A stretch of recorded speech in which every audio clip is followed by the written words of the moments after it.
ఆయన ఇప్పుడు గ్రామాలకు వస్తే ఒకటే చెప్తున్నారు, మొన్న వచ్చిన తుఫానుకి ఒక్కరికి కూడా ఎస్సీలు బీసీలు ఒక్కరికి కూడా తుఫాన్ సాయం చేయలే.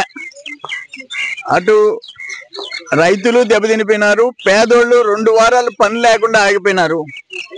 ఆయన చెప్పినాడు, ఆయన సెలవు ఇచ్చాడు, మత్స్యకారులు గిరిజనులు 16,000 కుటుంబాలకి 2,500 రూపాయలు బియ్యం ఇచ్చారని చెప్పాడు సరుకులని.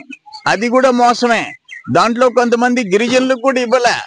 ఒక గిరిజన కుటుంబానికి ఒక్కరుంటే 1000, ఇద్దరుంటే 2000, ముగ్గురు పైన ఉంటే 2,500. ఆడ పొదలకూరు మండలంలో ఒక్క గిరిజన కాలనీలో 40 మందికి ఎగ్గొట్టారు. అది కూడా మోసమే. నార్లు పోయినాయి. దాంట్లో ప్రతి ఒక్కరికి నెల రోజులు టైం పోయింది, 3,000 రూపాయలు ఖర్చు అయింది. అక్కడేమో జగన్మోహన్ రెడ్డి జగనన్న నా ఎస్సీలు నా బీసీలు అంటాడు. నా ఎస్సీలు నా బీసీలు, ఆ ఎస్సీలు బీసీలనే ముంచాడు. తుఫాను వస్తే అందరికి వస్తుంది. మత్స్యకారులకి తుఫాను, గిరిజనులకు తుఫాను, ఎస్సీలకు తుఫాను, బీసీలకు తుఫాను. ఇక్కడ మాత్రం నా ఎస్సీలు బీసీలు లేవంట, వాళ్ళు బాగుండారంట. అది ఎగ్గొట్టేసేసినారు. ఆఖరాని ఈరోజు పరిస్థితి ఏంటంటే, వ్యవసాయ మంత్రి జిల్లాలో 30 టీఎంసీలు రెండో పంటలో గల్లంతు.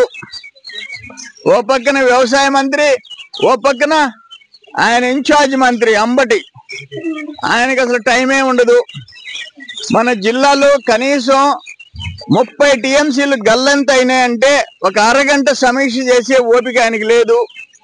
అక్కడ ఇరిగేషన్ మంత్రి, ఇక్కడ వ్యవసాయ మంత్రి కలిసి గూడూరు డివిజన్ ప్లస్ ఉత్తర కాలువ, కావలి కాలువ, దక్షిణ కాలువ కలిపి ఒక 3 లక్షల ఎకరాలని ముంచేశారు. 3 లక్షల ఎకరాలు పండుండేది, ఈరోజు నీళ్లు ఇవ్వటంలా.